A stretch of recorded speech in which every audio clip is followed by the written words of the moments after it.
Hello and welcome into another edition of the Sun Devil Source podcast. I'm your host, Jacob Brooks, and I'm joined by Sun Devil Source publisher Chris Cartman. Chris, how's it going? Going well. Big game on tap this week. Jacob, how are you doing?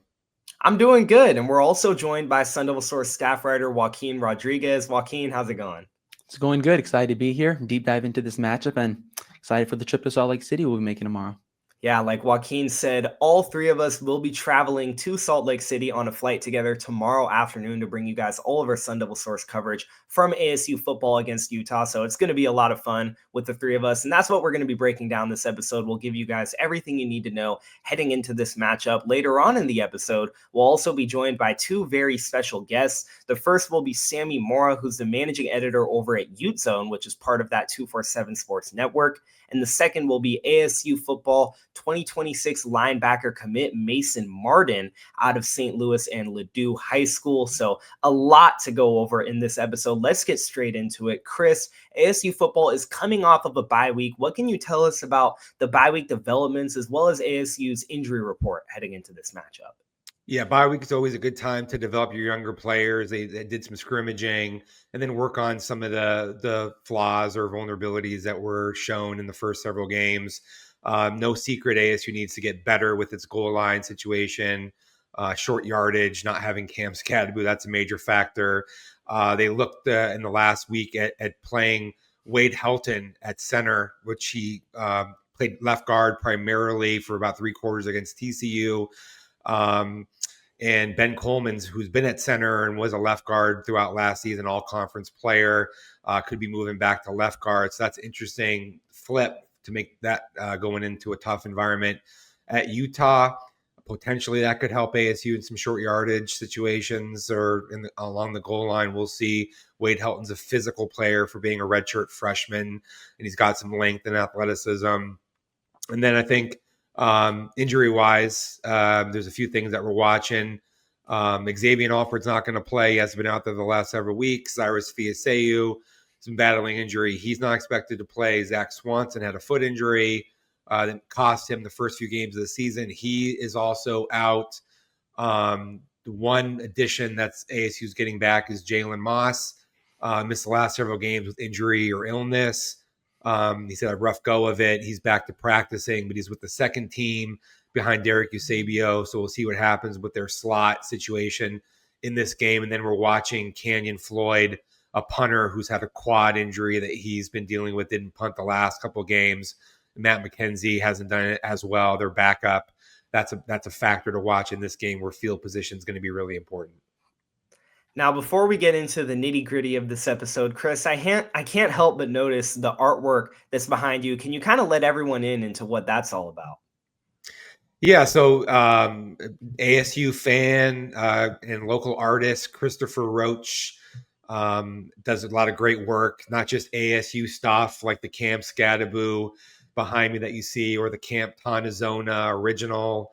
He's got a ton of other non-ASU artwork at his website, Christopher Roach, ROCHE art.com. He's got some signed pieces. He's got some historic sort of landmarks and places that people will recognize. I would advise just checking out his website. Also, he was very generous when we had our recent Kenny Dillingham podcast at Rack Scottsdale. He donated one of his pieces that ended up being won in a raffle by Ray Artige. That's a pretty exciting thing. It's the Camp Tonazona one that you're seeing on the screen there, and it was signed the one that he got by Kenny Dillingham. So there've been some people who are members at Sun Devil Source who have already expressed interest in buying some of his pieces. And if you're doing any kind of updating on your art in your home, I would say this would be the first place you should shop if you're an ASU fan. All right, now let's get into the breakdown section of this podcast episode. Let's start off with Utah's offense. They're led by quarterback Devin Dampier, who Kenny Dillingham opened up about in his Monday press conference saying, hey, my evaluation of him was kind of a miss. I wasn't as high on him as I should have been. I should have been recruiting him harder. And now he's been thriving as the quarterback for the Utah Utes. I want to bring you in now, Joaquin, because Joaquin wrote our Sun Devil Source First Look at Utah article this week. He's been diving into the numbers and everything to know about the Utes offense. So Joaquin, what can you tell us about that unit? Well, yeah. So last season, Utah went 5-7 overall, 2-5 in conference play. It's actually tying the worst record under head coach Kyle Whittingham since he took over the program in 2005. So really a down year for the Utes all around. A big reason for that struggle was the injury that plagued then quarterback Cam Rising. Rising, of course, one of the most productive QBs in Utah program history, top 10 in passing yards, top 10 in passing touchdowns, all around just an overall good quarterback. So having him sideline kind of plagued them all season. So then fast forward to that offseason, Whittingham kind of looked to find that replacement of Rising under center, and in turn found Devin Dampier, a transfer from New Mexico. Now, along with Dampier, he brought in the OC from New Mexico and Jason Beck. Now, brought them both over and kind of, I don't want to say flip the ship, because that offense last year, we don't know what it would have been given a healthy Cam Rising, but they ended last season as the 14th ranked Big 12 offense. And now 5 games into the season, they're the 3rd best in points per game. So kind of really flipped the ship. They're 4-1 right now, started the season 3-0, opened with that big road win at UCLA, kind of big win to start the year after coming off of a lackluster season the previous before. And then after starting 3-0, they welcomed Texas Tech, now top 10 team in the country, and kind of got, I don't want to say rolled, but like kind of got limited in terms of offensive production. Dampier kind of felt like he was under duress more than he'd been all season. Now going into the Utah offense, they run a triple option heavy offense. Kenny Dillon talked about it this week. They're a triple option. Dampier is always going to be in the backfield with run options, pitch options, drop back options, RPOs, stuff of that nature. And that's really led to their success. Obviously, that offense starts with the dominant O-line. They have 2 tackles that are both NFL top 10 prospects in Spencer Fano and Caleb Lemieux. Brian Ward talked about it this week. He thinks they're both NFL-ready guys, both guys who could be playing on Sundays and making an impact in the league. Now, when you dive deeper into the offense, they really have 2 running backs that take over majority of the production, N'Kory Rogers and Wayshawn Parker. Rogers, of course, 250 rushing yards and 4 touchdowns, and Parker with 280 yards and 3 touchdowns. Now, when you go past that to their wide receiver room, it really isn't as deep as some of these others in the Big 12, like ASU. They even have guys playing both sides of the block cornerback just because of how limited their wide receiver depth really is. They have a 2-way player in Smith Snowden, one of their starting cornerbacks, who also takes reps at running back, take reps at wideout. He has 13 receptions, one of only 2 wide receivers with more than 10 receptions on the team. Their other wide receiver with 10 receptions or more than 10 receptions is Ryan Davis. He has 36 catches for 348 yards and 2 touchdowns. He's kind of Dampier's go-to receiver. He's a guy who's going to try to find at the middle of the field. Overall, the offense doesn't have that big play capability to take the top off of the defense. They're the kind of offense that isn't going to want to take negative yards, take negative sacks with that strong O-line. So it's going to be a great matchup to see how that ASU pass rush can match that Utah offense that's just been such a switch from last year up until this point.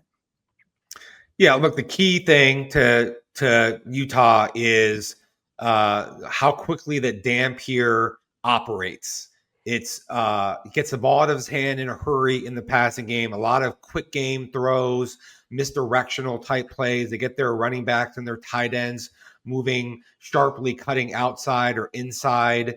And then to that, they add a heavy run game component with Dampier on the move. He's almost like a running back who's playing quarterback, but somebody who operates quickly and makes smart decisions generally in the passing game.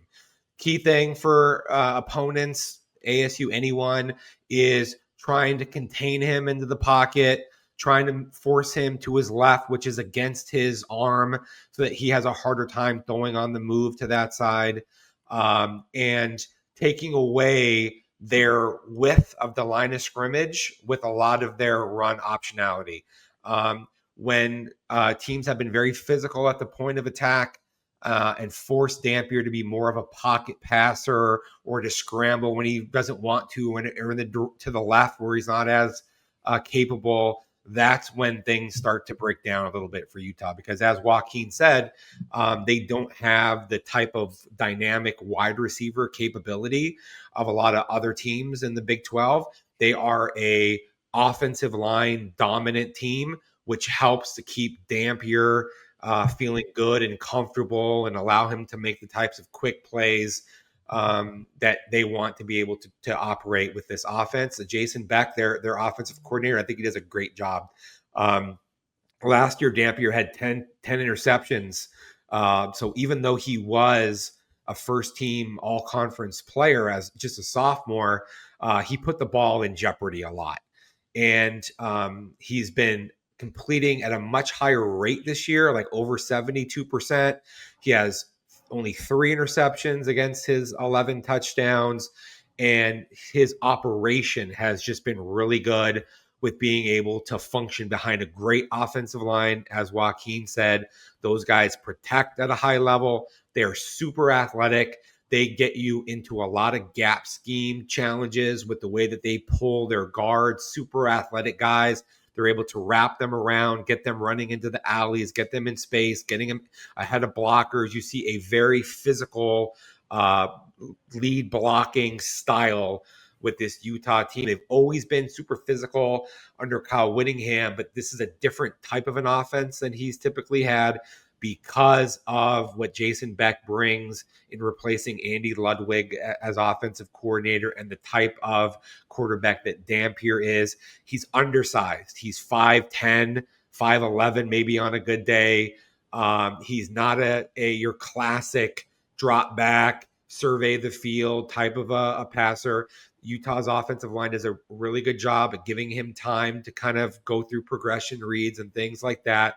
But really, it is the misdirections, the eye candy, the make you think they're going one way, but really they're going to go another way. It's the running receivers underneath in the wake of other routes so that you get those other routes kind of moving defenders, and then you run the underneath route that's quick. And all this happens at lightning speed. They do it really fast. They have a quick operation, and they force defenses to be to break down because guys are not assignment sound and gap sound in what they're doing. So I've been really impressed with them. I think it's going to be a big test, though, against ASU's defense that has been playing pretty well this season.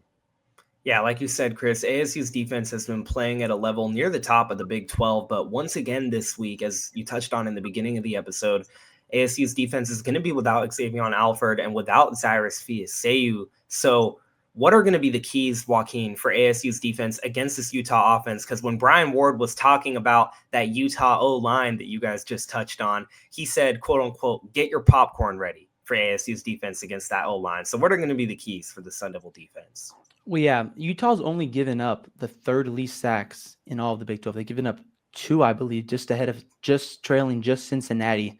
So I think the key is going to be for ASU's pass rush not to replicate that TCU matchup, because no one's going to be able to replicate that matchup against such a strong, dominant Utah line.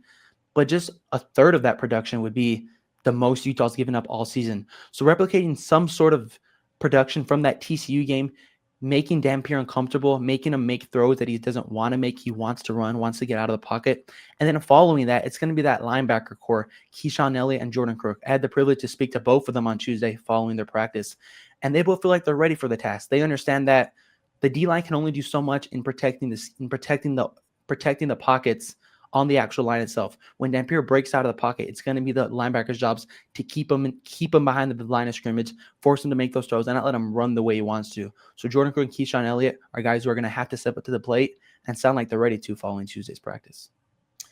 You got to win the line of scrimmage. This is a smash mouth, bare knuckle brawl, whatever type of analogy you want to make to it. Texas Tech is the only team that's been able to win the line of scrimmage against Utah. And that's primarily because Texas Tech has one of the best defensive lines in the country, paid a lot of money with boosters to be able to put that group together, and extremely imposing. But they were able to kind of reset the line of scrimmage.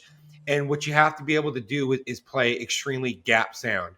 You can't have guys running out of their lanes, losing containment, being undisciplined, because then Dampier is going to go crazy on you. And they have a lot of these types of plays that are going to take advantage and exploit that those types of mistakes by defensive players. So remember, ASU has been very good in the secondary. Keith Abney's done a great job. Javen Robinson, Rodney Bimmons, those guys are doing well. Utah has had only a few passing plays of more than 20 yards and doesn't have the wide receiver potency to be able to take advantage of that. If you're the Sun Devils, you have to know that that's the case, and you have to be very physical on the perimeter to make sure that you got your defensive backs that are coming up able to help against a lot of these quick game, short passes, underneath concepts. And then you have to spy Dampier. This is also super important. You can do that with a defensive end on either side where that player is not anticipated to be a spy, but is just hanging out as either somebody who's going to try to get his hands up to get deflections on balls. Because remember, Dampier's 5'10", 5'11". He's going to have a hard time throwing through a lot of these lanes as a result of that. And then if he ends up scrambling, and you don't have a hand up to be a guy trying to knock down balls or be disruptive in that way, then you can chase him out to where he is, or you can have one of the linebackers that Joaquin talked about, Keyshawn Elliott, Jordan Crook. Those guys have had a really good start to the season. They're athletic, they're smart. They're going to be able to figure out kind of, I think, where situations where Dampier is going to tend to want to bleed out. Third downs, you got to be very careful because if you play man coverage, you're going to have your backs to Dampier, and then that's where he can be more of a scrambler. So you got to be smart. And I think zone coverages, Dampier's tended to throw interceptions. Utah has had a lot more interceptions or turnovers, I should say, than ASU, including 2 in the first quarter alone against Texas Tech. Balls getting punched out. Turnover margin, ASU's first. So you got to win the turnover margin against Dampier, who's had 10 last year and been a little bit susceptible to giving the ball away, especially when you're going on the road. That enabled ASU to beat Baylor. Obviously, the +3 turnover margin in that game was crucial in the outcome. And the Sun Devils are going to need to do a good job against the rushing attack of Utah, which has been as good as anybody in the Big 12. Not allow big gains on the ground because I don't think they're going to come via the air. And then make sure that Dampier's accounted for from a spy. Try to overload and force him to his left when he's got to roll out. And then you got to really buck up in the red zone because Utah has been great at converting drives into the scoring territory, turning those into touchdowns. And I think this is going to be a lower scoring game, a slugfest in the rain potentially, right? With a lot of field position battles. And so ASU needs to wall up in the red zone, not allow those drives to be turned into touchdowns. Now, on the other side with Utah's defense, Joaquin, that strong defense has kind of been an identity under Kyle Whittingham over the course of his tenure in Utah. They've had the same defensive coordinator for over a decade. What can you tell us about Utah's defense? Well, yeah, they're under coordinator Morgan Scalley. He's been there 10 seasons. So he's been there. He's been Whittingham's right-hand man. So he knows the way Whittingham wants to run that defense. Obviously, we talked about the struggles on offense they had last season. The defense ended their season as a third-ranked defense in the Big 12. So that defense didn't miss a beat, even despite the offensive struggles. Now you go into that defense. They're a strong, hard-nosed defense that's going to want to play smash-mouth football. Kenny Dillingham talked about it this week. They're going to bring pressure. They play man coverage at the highest rate of any team in the country in the 60 percentile. So that's interesting for a few reasons.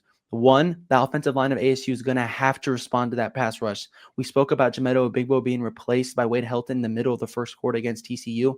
And now we're hearing rumblings of practice of Wade Helton potentially making his first start at center on Saturday. All things that ASU is going to have to pick up and prepare for in what's going to be a hostile environment in that night game in Salt Lake City. Now we go into that pass rush. Defensive end John Henry Daly. He's one of the strongest D linemen in all of the country. He attacks from that right side. He has a 92.8 PFF grade, one of the highest in all of the Big 12, highest on his team. That's mean left tackle Josh Atkins for ASU is going to have a huge day ahead of him trying to maintain John Henry Daly. He has 6.5 sacks, highest in the conference, third highest in the nation. He's bringing pressure from all around. Now you go into Utah's linebacker core. Lander Barton, one of their more mobile linebackers. He has an 82 run defense grade. He's a guy who's going to try to make those tackles, get those TFLs. Leading them in TFLs is a linebacker on the other side of the field, Jonathan Hall. He has 26 tackles for loss. 26 tackles, I'm sorry. He's a physical guy. He's going to try to get down behind the line of scrimmage, make those tackles. And then in the secondary, much like the receiving core, they don't have a guy that jumps off the field. They don't have a DB within the top 15 of Big 12 PFF rankings. They have a safety, Jackson Beanie. He leads the team with 3 interceptions. But overall, that defense is going to bring pressure on man coverage. And with DBs that, quite frankly, don't really match the capability of other Big 12 teams have, with their backs turned against Sam Levitt and a receiver like Jordan Tyson kind of having the field to himself to work with, it's going to be interesting to see how Marcus Arroyo and Kenny Dillingham attack that Utah defense. See, the thing that Utah does really well is smothers you at the line of scrimmage. They do that all the way across. Their corners play a lot of bump technique as part of their man. And what that does is it delays the routes from developing, so that their pass rush, which is a very physical approach, is able to kind of be disruptive, working into the secondary. And they do it, and they run blitz. They do a very good job of just kind of walling you up at the line of scrimmage. They have a bigger body type of a defensive front. Texas Tech was able to move the ball well, situationally on the ground. I agree that Utah doesn't have the elite corners that have historically been prevalent there, and that could be a factor. But this is a fundamentally extremely sound defense. They keep you guessing with their coverages. So what they do is a lot of the times they'll make it look like they're in man, but then they'll bail out into a cover 3 where their eyes are then on the quarterback, or they'll try to show it like they're in a zone pre-snap, and they'll lock on to man at the snap of the football. They are typically a single high defense playing a lot of cover 1, cover 3, but then they'll rotate and they'll get into some 2 trap with some 2 high safeties. So they present difficult pictures for quarterbacks, and you also have to try to operate quickly because of the amount of pressure that they're able to generate with a lot of the type of twist actions and overload pressures and things that they do. And I think Joaquin highlighted the most important player probably to watch on that side, and that's John Henry Daly. He has 8.5 tackles for loss, 6.5 sacks. Nobody else on the defense has more than 1.5 sacks. They don't have speed rushers. Daly's a guy who is a powerful player who's athletic at his size, so he'll do the spin moves and some of the prettier pass rush moves, but he does it from a strength element, and that I agree for Joaquin. What Josh Atkins is going to be challenged all night, because they align Daly on the always on the right end. Atkins is the left tackle. That's a critical matchup to watch. And I think Utah tends to rally well to the ball. They're athletic. They play super, super hard and physical. That's the thing that Kenny Dillingham talked a lot about a couple years ago, about wanting to emulate with the Utes, was just how physical and how hard that they play. That's been a hallmark of all of their teams, and that carries forward this year. This isn't one of the better defenses from a personnel standpoint that they've had under Morgan Scalley and Kyle Whittingham, but they're very assignment sound. Those guys are going to execute their jobs. They're gonna play a style that jams up the line of scrimmage, makes it hard to get into run lanes, and they want to kind of smother you and not allow you to get anything that's a vertical type of a shot. And so this is going to be a big test, particularly with it being on the road for ASU. Yeah, Chris, you mentioned it being a big test, and I want to go back to something Joaquin said in his analysis. He said it's going to be a very unique challenge for Marcus Arroyo to game plan for, and him and Kenny Dillingham and everyone have talked about the last couple of weeks how ASU's offense has struggled in the red zone. I'm wondering, Joaquin, how do you think that Arroyo is going to approach this unique challenge with ASU's offense, and what do you see for ASU's offense specifically in the red zone as well? Well, I think a big reason for those struggles that's kind of not spoken about enough is that it's kind of been a product of what they have to work with. Jalen Moss has been out the past few weeks. They've had to play in that 12 personnel. And me and Chris have talked about this. When you're in the red zone and you're forced to play 12 personnel, your offense is a little stagnant. Defenses know these tight ends aren't going to burst out for routes deep into the back of the end zone. They kind of know where you're going. Well, if Jalen Moss expected to be back and healthy, that brings a different level of dynamic Utah's going to have to prepare for. I think having Jalen Moss, who's not that big play guy, he's that guy who's going to find pockets in zone coverage, make those easy completions. I think Marcus Arroyo, having Jalen Moss to work with in the red zone is going to be a big key in Sam Levitt and that offense turning around what has been a red zone struggles up until the point of the season. Yeah, I don't know how much to expect from Jalen Moss. Sam Levitt sort of said he's got to get it going, and he's been behind Derek Eusebio this week in practice, and I do think that he was added to be that underneath leverage, in out breaking, find the soft spots in zone, be a red zone weapon. It just hasn't materialized. Should that be expected when you're going on the road to play at Utah after missing the last 4 games? Probably not, honestly. But I think what ASU needs to do is get balance, because if you can't run the ball successfully, especially if there's rain on the road, then you make it very difficult for Sam Levitt. You are enabling Utah to bring that safety down into the box and play in those single high coverages. They're going to have the extra hat. So look, Kyson Brown hasn't really been able to get going this year, and neither has Kanye Udo. So to me, what that means is Raleek Brown, who enters this game as the only 500-yard rusher in the Big 12, he's going to have to get loose. He's going to have to have some big plays. I don't think he's a grinded out back. He's not going to have these every 4 or 5 yards every single play. There's going to be some times when he's hesitant to hit the hole at the line of scrimmage, or doesn't see it, or he's not able to get loose. But then there's going to be other opportunities where he has a crease and he's able to get his lightning speed into that hole and make a big play. And also, I think that there's an opportunity against Utah to try to get Raleek Brown matched up against linebackers in the passing game. ASU can go into some empty sets. They can get him as a motion guy. Texas Tech had a play where they ran kind of a pick concept that resulted in their first long touchdown, where their running back was lined up wide. He motioned out to the outside. I think Marcus Arroyo is going to have to be creative against this team at figuring out how to get the ball quickly out of Sam Levitt's hands to Raleek Brown, to his tight ends, Shimon Mateer, Cameron Harpel, Kamari Anderson, figure out ways to utilize those guys in the rhythm passing attack. If Levitt is forced to hold the ball a lot against Utah, that's really problematic.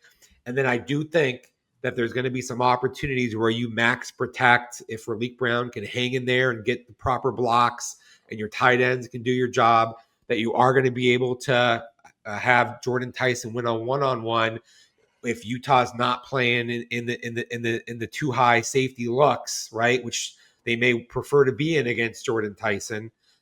You don't want to leave Jordan Tyson in too much man coverage when your corners haven't been great. And there's some questions about that, right? So that's why running the ball is so important for ASU, is because it forces that safety to be in more conflict, which then opens up the opportunities for Jordan Tyson and or Jaron Hamilton, or maybe a Malik McClain, to be more of a vertical target. And in this game, the team that has bigger plays in the passing game, all other things being equal, has probably a big advantage, absent some discrepancy in turnover margin or things of that nature. So ASU is going to, I'm sure, try to move Jordan Tyson around the formation to get him matched up in situations that Marcus Arroyo thinks that they can take advantage of. But in order to be able to do that against this particular team, you got to have some success in your run game or in your screen game around the line of scrimmage and take pressure off of Sam Levitt. And also, Utah forces a lot of negative plays. You cannot go backward. You cannot have issues with your snapping. You cannot have the crowd affect you to where you get false starts. You cannot have procedural problems. We'll see. ASU did not go to a silent snapping cadence against Mississippi State. Potentially, that's a thing that might be a factor in this game, because Utah, from the get-go, really disrupted Texas Tech's clapping cadence to where they got a penalty right out of the gate, and that was a little bit problematic. So we'll see with Wade Helton at center, Ben Coleman at left guard for the first time. Tough task Are those guys going to be able to execute seamlessly, not get negative plays, get the ball in Levitt's hands quickly, run, screen, and then some big play shots when Utah has that safety rolled down? Well, we'll have a lot more stuff coming up after this quick break. Thank you guys for those breakdowns. Coming up after this break, we'll have Sammy Mora from Ute Zone giving her analysis on what to expect from this upcoming matchup. And then we'll also have Chris's interview, like I mentioned earlier, with Mason Martin, an ASU 2026 linebacker commit. But first, let's hear a word from our presenting sponsors, Jones Auto Centers. Before it plays, be sure to check out the description of this podcast, whether you're watching on YouTube or listening, wherever you listen to our podcast, because you can contact Parker Jones directly through phone or email if you're interested in buying a new or used vehicle from one of Jones Auto Center's many dealerships around the Valley. Parker Jones and Jones Ford Verde Valley have been huge supporters of ASU's NIL efforts over the past several years, so we're proud to have them as our sponsors, and that's another great reason to make them your go-to if you live in the Valley and you need a new or used vehicle. For over 60 years, the Glenn Jones name has been recognized for integrity and honesty. And the Jones Auto Centers in Wickenburg. Jones Ford Verde Valley. Take a nice country drive out to Buckeye. When you're talking about Arizona's best, you're talking about the Jones Auto Group. It's quick, fast, strong. I want to invite you to visit our new facility in Casa Grande and enjoy our country-style way of doing business. We're the Joneses. Back on the Sun Devil Source podcast presented by Jones Auto Centers, joined now by Sammy Mora, managing editor at utezone.com, fellow 24/7 sports site. Super excited to be going up there for a big game this weekend, Sammy. What's your thoughts about how Utah did in the bye week, and any sort of vibe around the team and this game right now? Yeah, so I think, we didn't have any media availability during the bye week, which honestly was fine with me. I spent a lot of time up on campus, so it was nice to kind of team got their feet back underneath them, but it also allowed all of us in the beat to get our feet back underneath us too. But, the vibe is good. Utah was able to get a couple of guys healthy after West Virginia. They left that game a little bit banged up and stuff, but it's a good vibe. I know this Utah team, last year both buys they had, they went in with losses. So it was a lot different this year going into those that bye week with a win versus going in with a loss. It doesn't sit with them as long. With a loss, it's replaying in your mind for that entire week and a half. Whereas a win, they were able to, channel that into production on the field for in practice last week. And, a lot of the guys, they had the weekend off. So a lot of them went home, visited their families, spent time with family, and, got grounded on stuff that wasn't football, which I know it's something that people don't seem to realize, that these guys need that too. Like Devin Dampier even told us earlier in the week, he's like, we all have lives outside of this. It was nice to, have a weekend where I wasn't, playing football and I was spending time with my family instead. And I think they're in a good place mentally. The vibes are good. The vibes with this team have been good all off season. Even in spring, the vibes were good. As we entered fall camp, the vibes were good. It's very much a night and day difference from last year's vibe. Last year's vibe around this time was starting to head south. And now it feels a lot different. It feels refreshing. It's the same Utah program, the same morals and values, but just with, a couple of different guys who lead in different ways. So how has Utah looked compared to what you kind of expected through the first part of the season? Everybody gets different levels of access, and that can make it more challenging to know what to expect. But especially with Jason Beck and Devin Dampier and the way that the offense has looked, that's probably was a little bit harder to predict than on the defensive side of the ball. Yeah, and I think that you brought up a good point, is the differing access. We get 20 minutes. We got 20 minutes on Tuesdays and Thursdays during the spring. We don't get anything during the fall. But, for the most part, it's been fun to watch this Utah offense. I mean, the only thing that has been a slight concern was the deep ball. Devin Dampier, I told you in my little Q&A, Devin Dampier hasn't had much success with the deep ball this season. But outside of that, it's been good. Utah's, they've they've moved the ball very efficiently. The first 3 games of the season, they were dominating both time of possession and total plays run. I think it was the UCLA, or it was a Cal Poly game. I think they had like 60 or 70 offensive plays to only like a 40 or 50 on defense. Like, it was insane. Like, the offense was moving the ball, and they were having 6, 7, 8, 9-minute drives that all ended in touchdowns, which is vastly different from last year. Like, Utah couldn't move the ball to save their life last year. But it's been fun. It's been cool to see this offense. It's grown from week to week. West Virginia was the first game where we saw, a lot more in the throw game. Devin had 273 passing yards, which was the season high for him.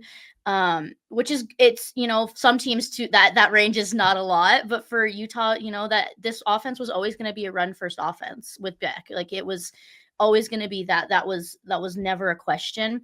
But Devin's starting to get it done through the air. You can see that guys are starting to get more comfortable with their roles in the offense. Utah made a couple of big wide receiver additions after the spring portal window, and Tobias Merriweather and Larry Simmons, and both of them haven't gotten going as early as we would hoped, but they're making the strides that needs to be made. On the defensive side, Utah's defense is Utah's defense. They're going to be physical, tough. They're going to get that push up front. There was questions about the defensive line. There was a lot of youth, a lot of inexperience, but up to this point, the defensive line has held up pretty well. Obviously, John Henry Daly is one of the top 3 leaders in sacks nationally, has 6.5.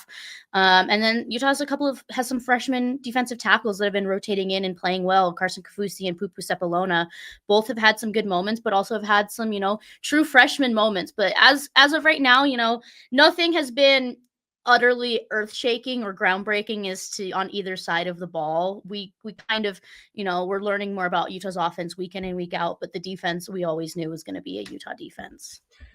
Yeah, I've watched a few Utah's games preparing for this. Texas Tech was interesting. Utah uncharacteristically lost had 2 fumbles lost in the first quarter. Also had a big play reception called back due to a legal man downfield in that game. And what did you make about how Utah measured up against Texas Tech from a physicality and execution standpoint, and in a game that didn't feel as big of a margin of difference as the scoreboard indicated? Yeah, well, and like you said, the scoreboard, Utah was in it, and it was up to it was like a 7 or a 9-point game up until the last 8 minutes of the fourth quarter. Like, Utah's defense kept them in that game for literally as long as humanly possible. But you could see once that final 8 minutes of the fourth quarter came around, they were tired, they were checked out, and that's why the score is as big as it was at 35-10. And offensively, it was a stark contrast to what we had seen in previous weeks. And I know that Utah's non-conference schedule of UCLA, Cal Poly, and Wyoming doesn't really do much, but it's still it was hard to watch to a certain extent, and especially because it came out afterwards that Devin Dampier was playing on a limited ankle that was affecting his planting foot, and he wasn't able to push the ball downfield. So, that was it. And I think Utah prides themselves on having a stellar offensive line. All 5 of these starters have played multiple years at Utah. Your 2 tackles in Caleb Lomu and Spencer Fano are projected to be first-round draft picks, and they got dominated. And I honestly think that Texas Tech is probably the best defensive line that Utah will have faced all season. They are just so, their gap sound, they're stout, they're physical, their edge rushers get off the ball or get off the line really quickly. And so it was a kick in the gut to kind of, see that Utah's offensive line was getting bullied as hard as they were. And, the play calling was completely different than what we had seen. Jason Beck is very creative. Like I've alluded to, he has a bunch of really interesting personnel combos that you'll see roll out. It might look like you have 2 tight ends, but one of the tight ends is going to be lined up somewhere completely different and doing something that you wouldn't expect. It's a complex offense to watch. Lots of eye candy, lots of things that defenses need to play honest for. But that Tech game was, rough. It was rough in every sense of the word. There wasn't a lot of passing over the middle. It was very, very clear that, the play calling was severely changed and severely like drastically changed because of Dampier's ankle. And it was like, again, it was back to normal versus West Virginia. Like, we were back to seeing like creative play calling. Stuff was over the middle, a lot of different bodies and guys getting touched on the ball. So that Texas Tech game was not great. And then on the defense, I was kind of worried about how the secondary was going to hang out with this Tech passing game, and they did pretty well. Like, they got beat up by a backup, and that's been Utah's like their like Achilles heel for so many years now, is when a backup goes in, they get burned, and they get burned bad. And that's what happened. Hammond was able to just run crazy on Utah because they were mentally prepared for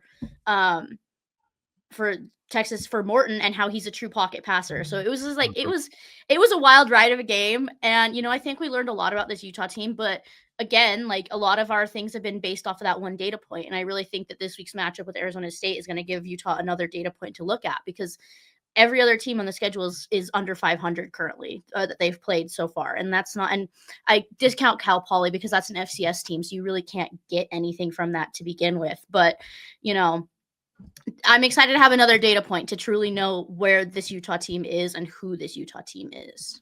It seems like when Dampier is in a rhythm, getting the ball out of his hand quickly, with a lot of the misdirection and eye candy stuff, coupled with the triple option run game, that's where Utah's really at its best. But when he's forced to hold the ball longer, make more, progression reads, try to get the ball down the field, that's where things haven't really worked quite as well. Is that an accurate assessment? And why or why not? And what would you say are the key things, like, for Utah with Dampier to be able to be successful against ASU? Well, I think yes and no. Like, there was a time last week versus West Virginia where or 2 weeks ago at this point, the Mountaineers brought 4, and Devin it felt like, I know it wasn't actually like 2 minutes, but it felt like he had so much time back there, and you could see him going through his reads in the entire time. And, he was able to push it down the field very effectively. I think if this offensive line gives him time, he makes the right decision. He's been in this offense now this is his second full year in this offense. So he knows what to expect from guys. And especially because, Ryan Davis, Utah's leading receiver, was with Dampier last season at New Mexico. And those two have a stellar connection, and they have all season. And so I think that, there's been times where Dampier has made the wrong read, but, Utah has been able to, dodge some bullets. There's been a couple of times where it looks like it's going to be an interception, but, defensive back doesn't come down with it. The wide receiver breaks it up or something. There's a lot of things that have, it's been interesting to watch. But I think, Dampier's legs, I don't think people acknowledge his legs a lot, but like, there is something truly like threatening about Dampier's legs. Like, he is a slippery dude. Like, I was looking at like missed tackle stats today, and like looking at the sheer number of missed tackles he's had this season is pretty insane, considering that like hobbled ankle versus Texas Tech didn't play very well, was near back to 100% versus West Virginia in wet conditions there too. So I think, he's making strides every week. You're seeing him be a little bit smarter with the ball, which I think is something that Utah's always wanted. Like Kyle Whittingham, when he came in, he said, Devin needs to work on ball security, and he needs to work on his completion percentage. And yeah, he's thrown a couple of interceptions so far this season.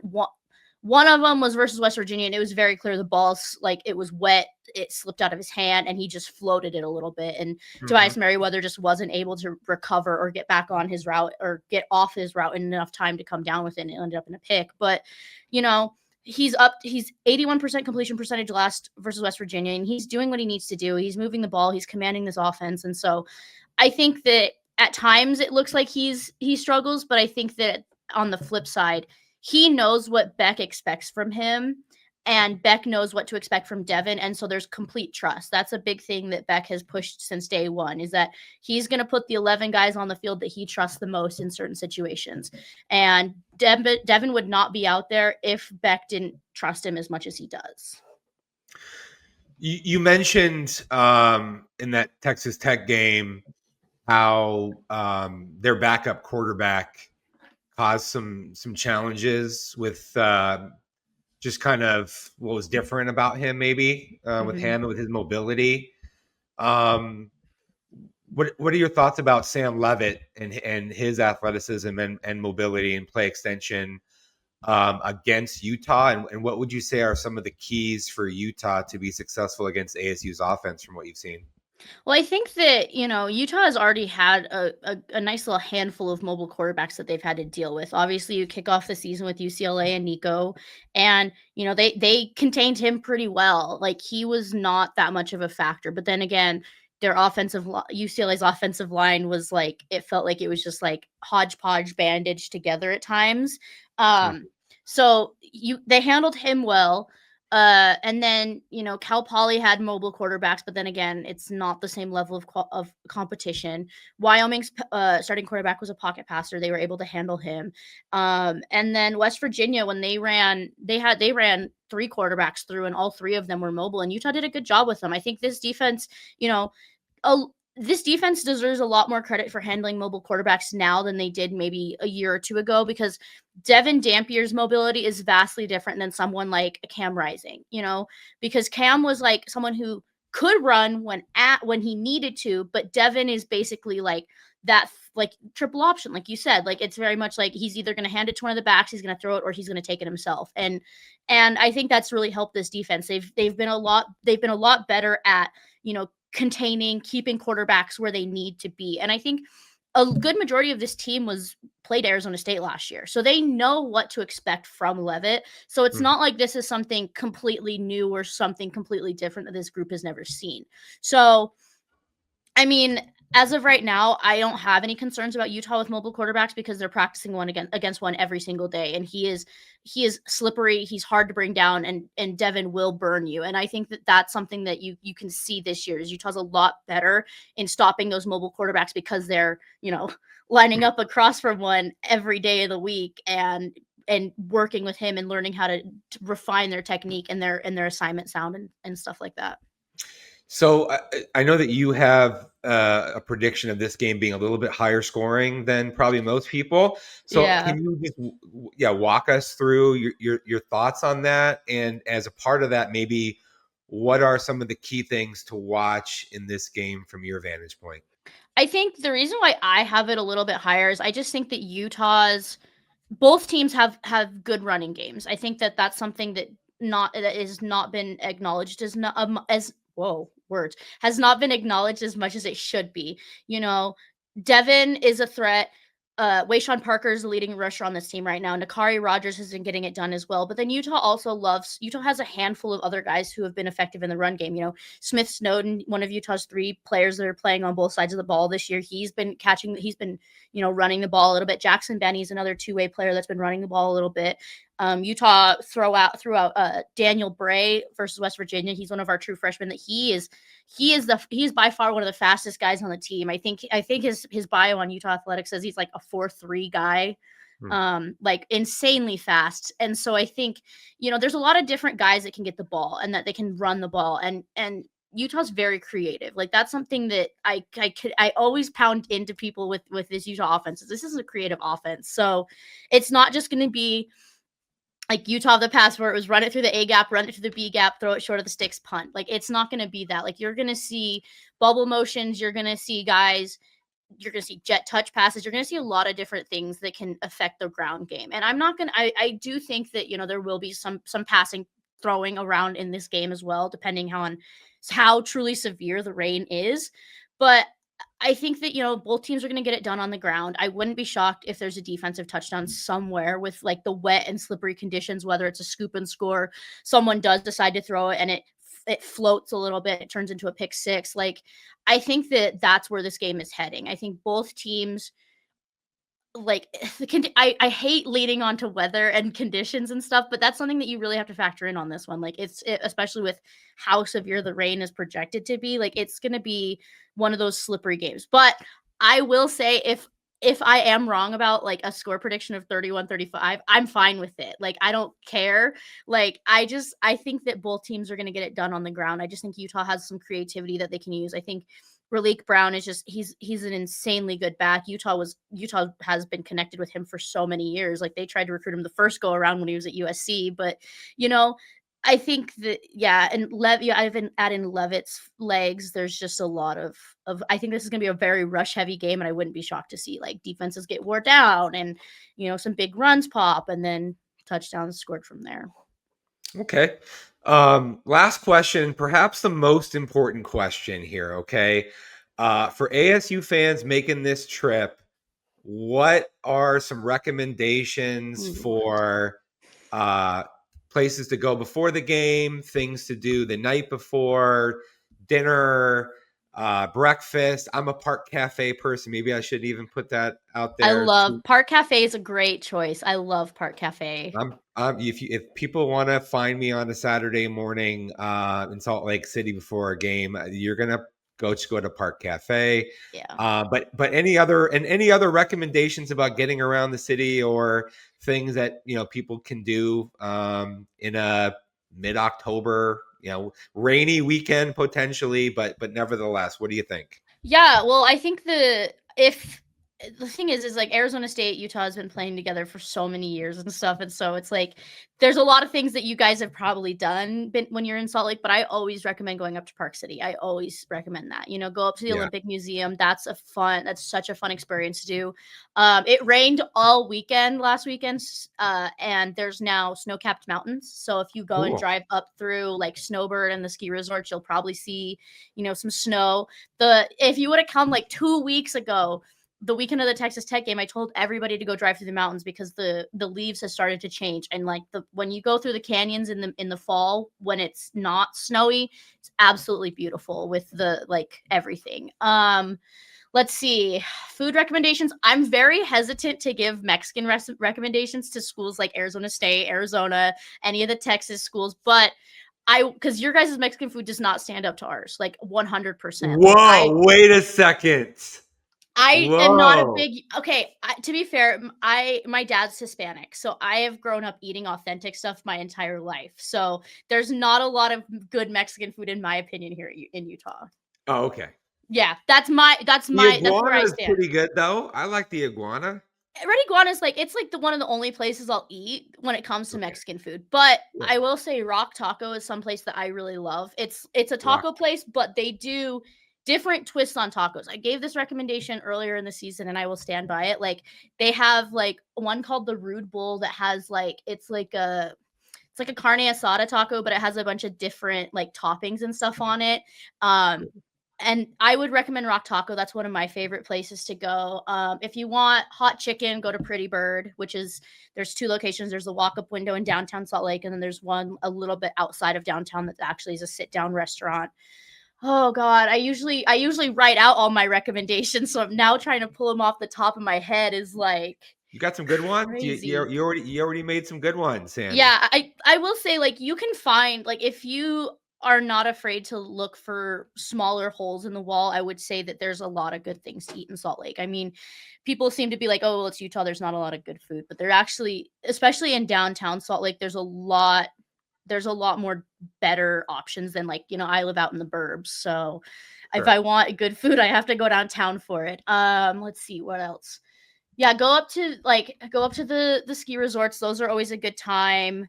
The mountain, just drive the mountains, go to the Great Salt Lake. There's a lot of things. The thing about Utah is I love living here because of all the nature. The nature part is what really is, the best part of being here, in my opinion. I would say if you wanted to, you could go to a Mammoth game, but I don't know how Arizona State fans feel about, the Coyotes moving up here and becoming the Mammoth. But yeah, that's probably a sore subject, but a little bit.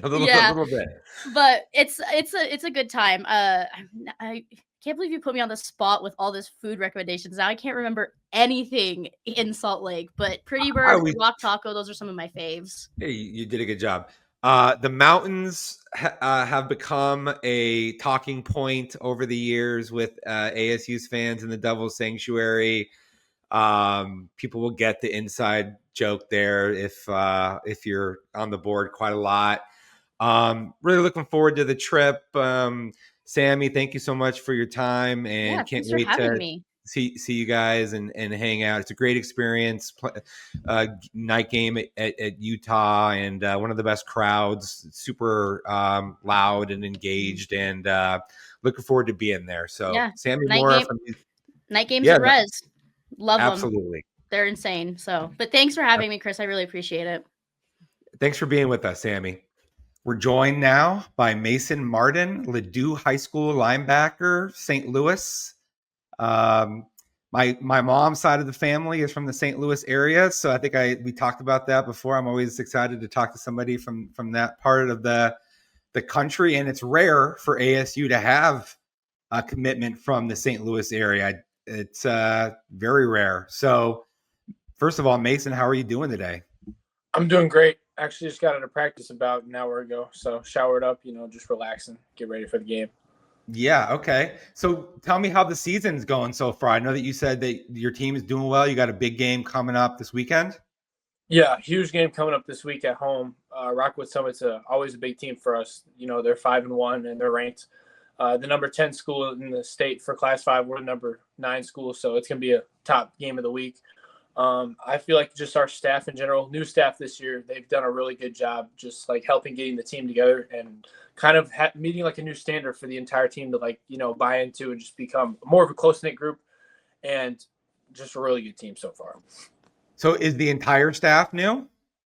There's a couple returning people, but like head coach stuff got changed. We got a new head coach, and then he has hired some new assistants. So new offensive coordinator.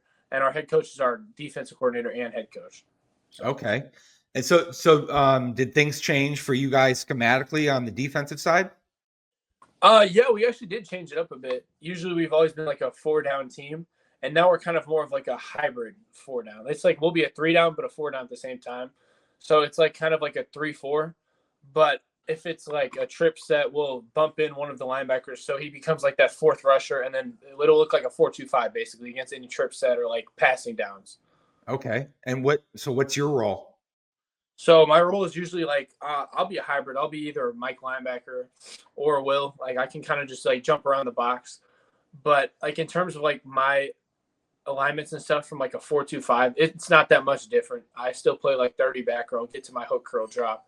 I'll still get to do blitzes, play man coverage on running backs. So in terms of that, it doesn't really mess me up too much, but it gives us time to be able to we can form into a 3-3. We just have so much like versatility with our defense that we can do. Okay. What is your favorite thing to do on the football field? Is it to make a big hit in the gap?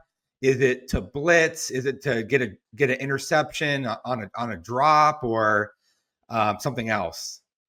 Oh, definitely a big hit. Attention setter, tone setter, gets the whole team riled up. It's just like my favorite thing to bring energy to the team. Everyone gets hyped up because then it's like, whole team struck. The person's getting up slow, like everyone's hyped up, and then, the whole defense is just riled up for the next play. So definitely that. Spoken like a true linebacker. Also spoken like somebody who's his school's record holder in all-time tackles. What is the number at right now? Currently I'm at 325 total tackles, and then I set the school single season record last year for 170. 170 tackles last season. Wow. How many of those are on a highlight reel somewhere? On my junior season highlight reel, I'd probably say, there's like probably 40 or 50 on there, but I kind of tried to crop it down so it's not just like an ongoing highlight reel, kind of just trying to put my best stuff to show out there. A couple interceptions, some offensive clips too. Okay. Well, that's enough to make a pretty good impression. And so let's go back to your recruiting process, especially with ASU. When did they start recruiting you, and then when did they offer a scholarship, and how did it unfold from there? I'd say they really started recruiting me that December, January period. I originally had reached out to, Coach Cooper, sent him my film, saw he followed me, and he reached back out asking me if I was, interested in going that far out to play football. I told him hey, anywhere's home for me as long as like it's the right fit for me. So I told him like distance isn't a factor for me.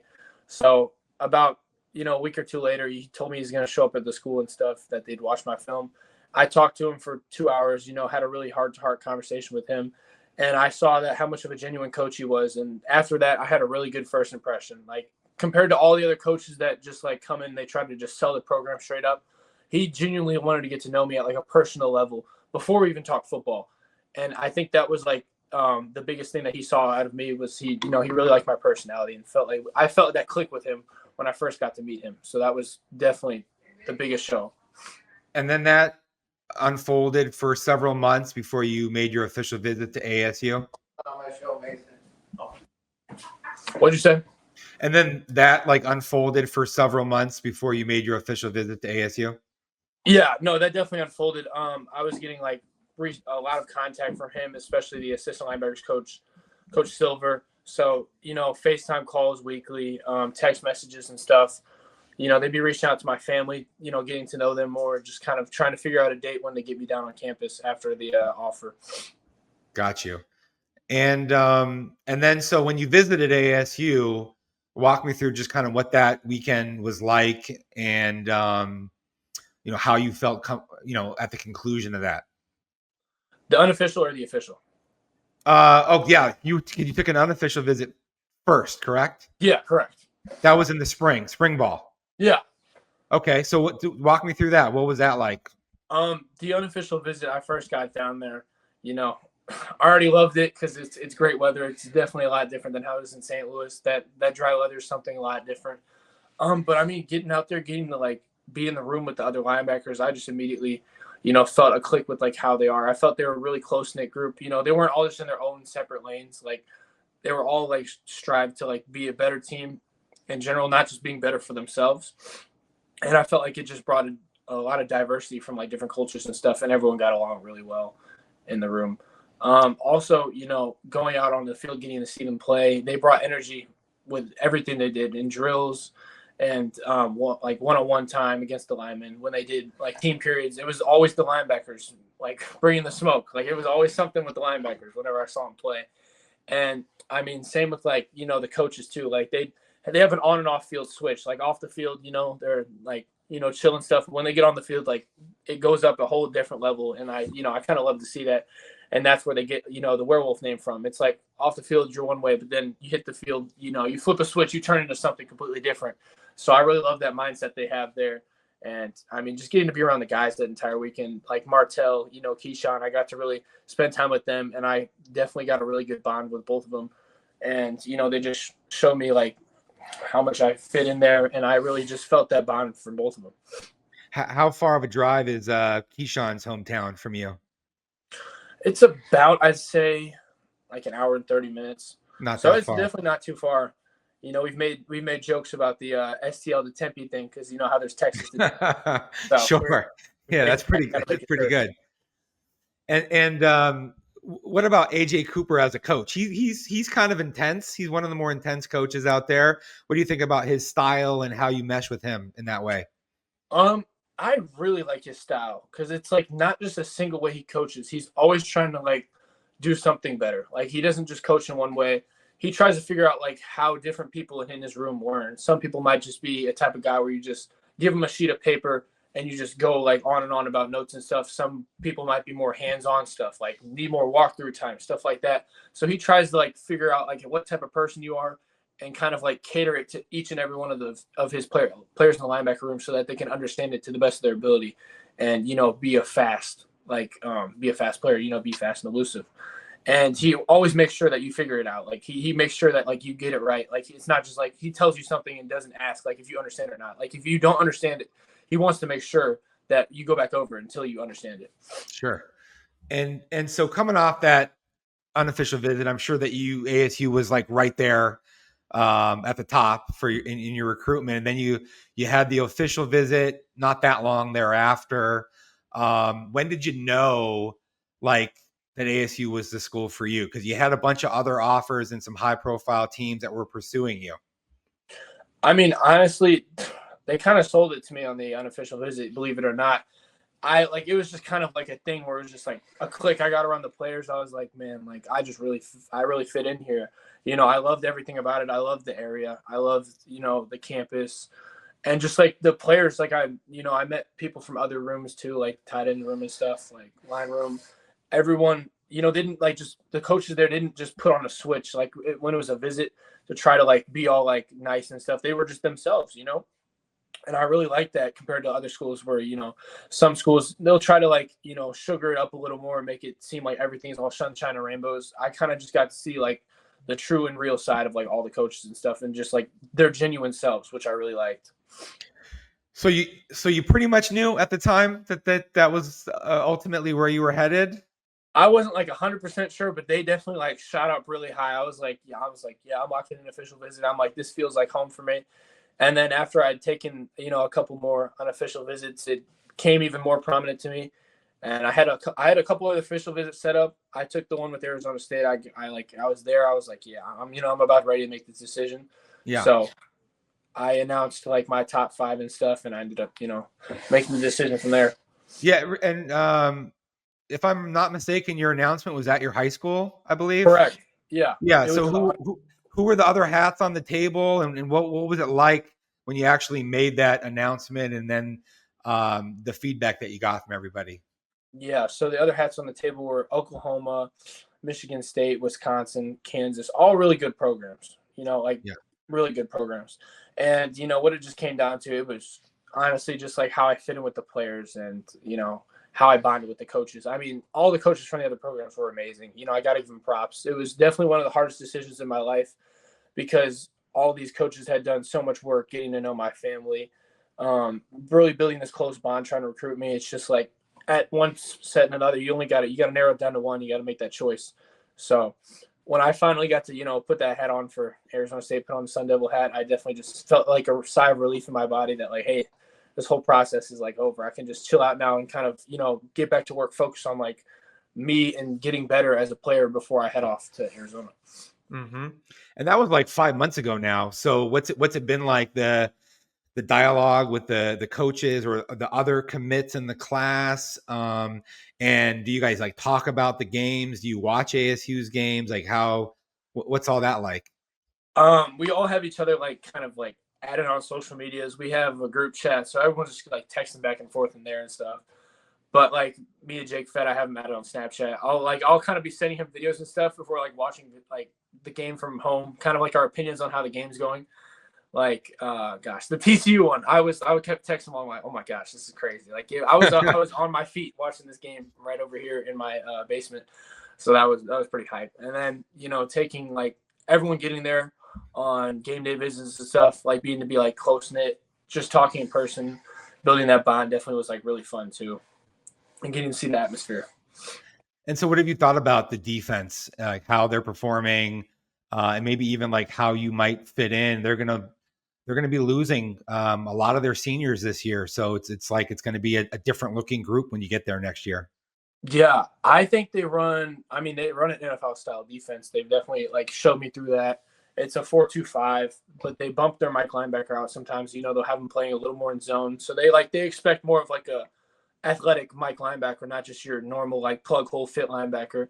Mm-hmm. And just getting to see like all the things they do with their linebackers in these last couple weeks has been so impressive.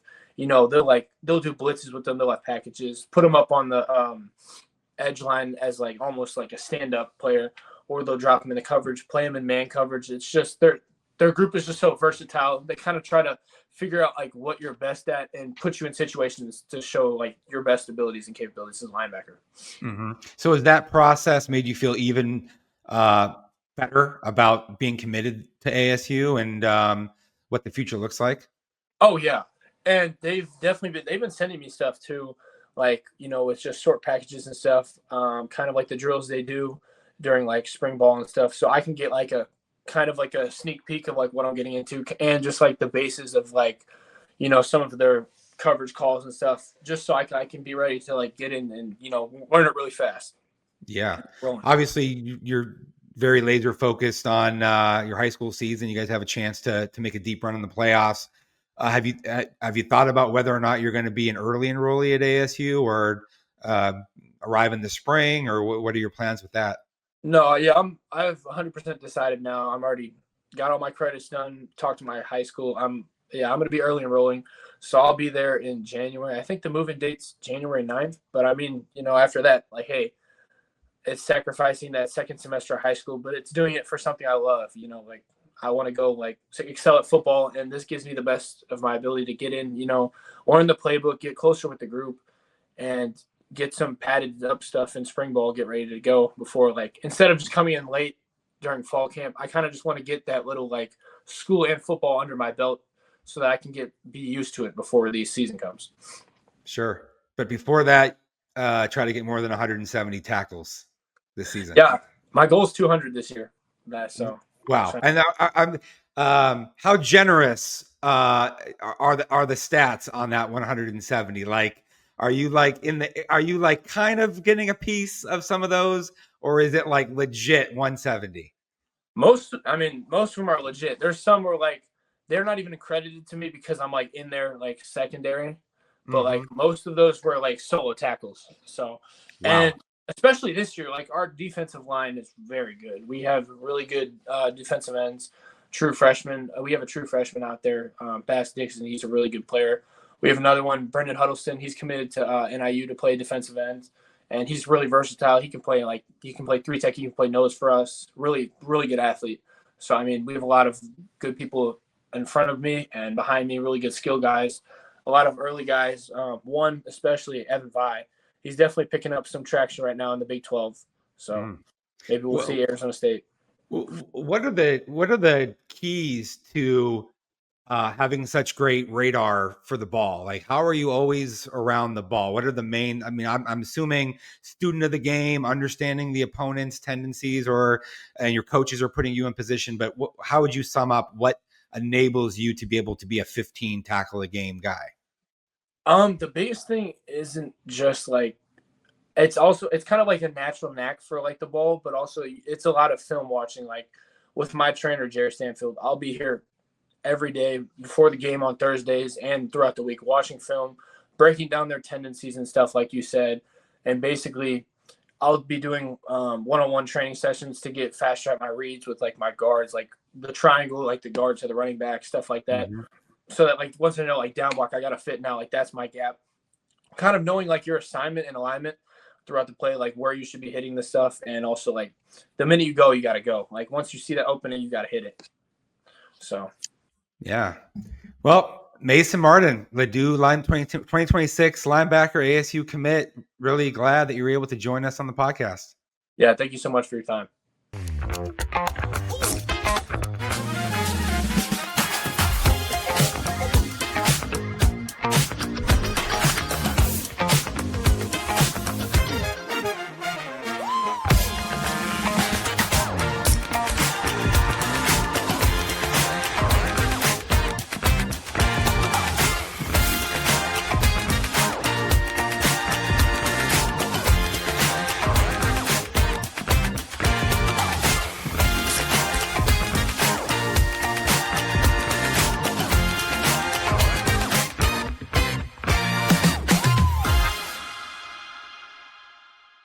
Welcome back into the Sun Devil Source podcast presented by Jones Auto Centers. If you want to pursue a chill vibe or get a boost or drink something that'll help you sleep without any of the calories, sugar, caffeine, or carbs that we know you don't want, make sure to visit drinkontheslide.com using our Sun Devil Source QR code that I'll throw up on the screen right now. 20% off for that. Yeah, 20% off if you use that QR code. So make sure to check that out. All right, time to get into everyone's keys of the game. This is what everybody's here for, keys of the game and prediction. I want to start off with you, Joaquin, because word on the street is that you had a pretty sharp prediction last time around. Yeah, I predicted the TCU ASU score exactly on the money, 27-24. That was me. So going into this game, keys to this game, I think typically you think coming off a bye, that team has the advantage, kind of the upper hand, but Utah's coming off a bye as well. They beat West Virginia in their most recent matchup, came into the bye, And not only does ASU not have the upper hand of that extra rest, they're going on the road into one of the most underrated environments in college football. So I think ASU's O-line, with all these changes, handling the crowd noise, handling the intensity of the game, it's nationally televised, ESPN. Utah fans know what ASU did last year in beating them in Tempe. So I think there's a lot of hype around this game, and ASU's O-line handling that crowd. We saw what happened against Mississippi State, a few cadences, a few mislaps, kind of some flags killed the drive. They weren't really moving offensively. So I think ASU's O-line handling that crowd noise is the first key thing. Second thing is going to be disrupting Devin Dampier. We saw what Texas Tech did against Utah, made Dampier uncomfortable, kind of won the line of scrimmage like Chris was saying. I think disrupting Dampier and forcing him into, quite frankly, positions he doesn't want to be in on the run throwing is the key. I ultimately have ASU winning 21-17. I have a low-scoring game, just like Chris was saying. That's my prediction. Yeah, I have a remarkably similar prediction. I think this is going to be a low-scoring game. ASU is first in the Big 12 in time of possession. Utah's third. Both of these teams play a ball control style. They run the ball a lot. They do so successfully. We might have rain, inclement weather. Probably going to be a field position game. It's going to take longer for drives to be successful. There's going to be fewer overall drives in the game. That means that you got to turn your drives into points, and that means that maximum drive value. So what that lends itself to is you can't have negative, costly drive killing plays. You can't have penalties. You can't go backward. You can't put yourself behind the chain, second and long, third and long. Utah has been great at getting itself into manageable third down situations because of its productivity on first and second down. So the number one key for ASU in this game is to win first down. If ASU is able to prevent Utah from getting those 5-yard runs on the first play of its new chain, right? That is how you put Utah behind the chains. That is how you can then make Devin Dampier uncomfortable as a passer or a scrambler on third downs. You can get him into some situations where you can generate some turnovers, okay? So keep everything in front of you as a run defense, and if they throw the ball on first down, got to rally to that ball and make those gains. Instead of being 5 to 7 yards, make them 2, 3, 4 yard gains. Get Utah behind the chains, put Dampier into more difficult situations. Second biggest key for ASU is you got to have balance offensively. Utah does a great job smothering the run and at the line of scrimmage in general. Raleek Brown's going to have to pop some runs.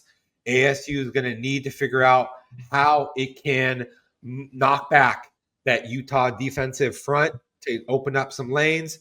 Marcus Arroyo is going to have to be creative with the screen game, with the quick game from a passing standpoint. ASU's wide receivers were great blockers last year for Jordan Tyson, talking about, Melquan Stovall and Xavier Guillory. And these guys haven't done nearly as well as blockers on the perimeter this year. This is a big-time environment. You cannot afford to have your perimeter blockers getting beaten pretty consistently by Utah's players, because that prevents you from getting yourself into the manageable down and distance situations, okay?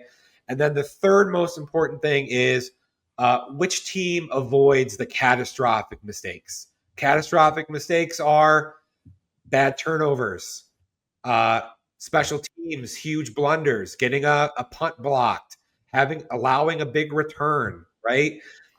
A game that's probably going to be lower scoring, or at least for ASU to have it be the type of a game where it feels like it's very winnable and manageable for them. You can't give up any sort of big plays to a Utah offense that hasn't been able to put together big passing plays throughout the season. Make Utah extend drives, long drives, not turn those drives into the red zone, not have catastrophic plays breaking you down on special teams or with defensive busts. Remember, that's the only way that ASU really lost the game this year, was 3 big breakdowns defensively against Mississippi State. If the Sun Devils avoid those things happening in this game, I feel pretty confident about their ability to win it in a tough environment on the road, especially when you have Jesus Gomez, ice water in his veins. That guy makes the kicks, and Sam Levitt understands how to finish in the fourth quarter. So what's your official score prediction, Chris? 20-17, ASU wins as a 5 or 6 point underdog in Salt Lake City. Okay. All right. For my keys of the game, I have 3. The first 2 kind of correlate with each other. I think this needs to be a trenches game for ASU. Obviously, like you guys touched on, Utah's offensive line is very strong. 2 potential top 10 NFL draft picks. Even though ASU's defensive line is coming off of its best performance of the year against TCU, it's a tough ask to ask them to win that battle against that strong Utah offensive line. But after the TCU game, Kenny Dillingham elaborated on something very interesting in his press conference. He said that he thinks the key to ASU's defensive line putting it together this year was guys just being unselfish, guys understanding that if they rush as a team and don't always think about themselves being the one to get the sack, then the overall unit will be much more successful. So I think if ASU can bring that team rush mentality, and maybe not win the battle against Utah's offensive line, but at least keep it 50-50, get a couple wins here, I think that would be key. Put Devin Dampier under duress. We talked about how Utah's wide receivers are not the strongest group. I think that if you can bring pressure on the quarterback, that'll put ASU in a very big position to succeed, because then you're not putting as much pressure on the secondary that doesn't have Xavier Alford and a linebacker core that doesn't have Cyrus Viaseu. On the other side, I think that ASU's offensive line really needs to step up to the task. You're in a tough environment. There can't be blunders. Everybody has to be on the same page, especially with Wade Helton coming in at center. I think that if ASU's offensive line can stand pat and give Sam Levitt the time that he needs to get those deep shots downfield, I think that's what's going to be a big key. You guys talked about how Utah's secondary is not one of its biggest strong suits. So if ASU's offensive line can hold up and give Levitt enough time in the pocket, I think that he has the tools to take advantage of that. Lastly, the third thing, and I hate doing this because people put that pressure on him. He talked about that pressure this week, but I really think that this has to be a big game for Sam Levitt. At the end of Kenny Dillingham's Monday press conference, the very last question I asked him, I said, Dillingham, you're heading into a lot of tough opponents. You've got Utah on the road, and then you've got Texas Tech right after. When you're in those big games, do you count on unexpected X factors stepping up, or do you lean on your best players? And with no hesitation, he looked right at my camera and he said, I want our best players to step up. He made a comparison to basketball. He said, I want Kobe with the game on the line. I want MJ with the game on the line. So I think that in a tough environment like this, we need to see Sam Levitt step up for ASU. I think that if he is able to evade pressure and find those guys downfield, that's going to be the key to ASU's entire operation on offense. I think that with those weaknesses in Utah's secondary, if he can find those perfect windows and hit those deep balls that maybe were missed earlier in the year with guys like Jaron Hamilton, with guys like Shimon Mate or Malik McClain, I think that is going to be the key to opening everything else up. Because Chris, you talked about Raleek Brown needing to have those big explosive plays. Well, if Utah is worried about all those deep shots from Sam Levitt, that's going to open up more rushing lanes for Raleek Brown. So I think that would be my big 3 keys for this game. But for the first time all year, I'm actually not going to pick ASU to win. I'm picking ASU to lose 27-23. We saw that ASU was a little rattled by that environment in Starkville, and I think that something similar is going to happen in Utah with the weather and with the environment and everything like that. I think ASU is going to drop its second road game of the season, 27-23. In terms of other Sun Devil Source staff predictions, we do have predictions from our 3 staff members who are not on the podcast right now. Sun Devil Source staff writer Jake Sloan is predicting Utah to win 27-21. Sun Devil Source staff writer Luke Lendler is predicting ASU to win 23-20. And Sun Devil Source MMJ Gabby Chernoff is predicting Utah to win 27-17. So very split amongst all of us about whether ASU is going to get the win, whether Utah is going to get the win. Hopefully that means that it's a great game that all 3 of us get to cover down in Utah on Saturday. That'll do it for this edition of the Sun Devil Source podcast. Like I mentioned in the intro, all 3 of us will be down there flying to Salt Lake City tomorrow. So if you're traveling for the game, be sure to say hi. We'll have all of the coverage that you guys need from that game, with articles from Chris and Joaquin, a post-game show from myself and Chris. We'll have our field level highlights, everything that you guys need this weekend from Utah. We appreciate everyone who tuned into this episode of the Sun Devil Source podcast, and we'll see you all on the next one.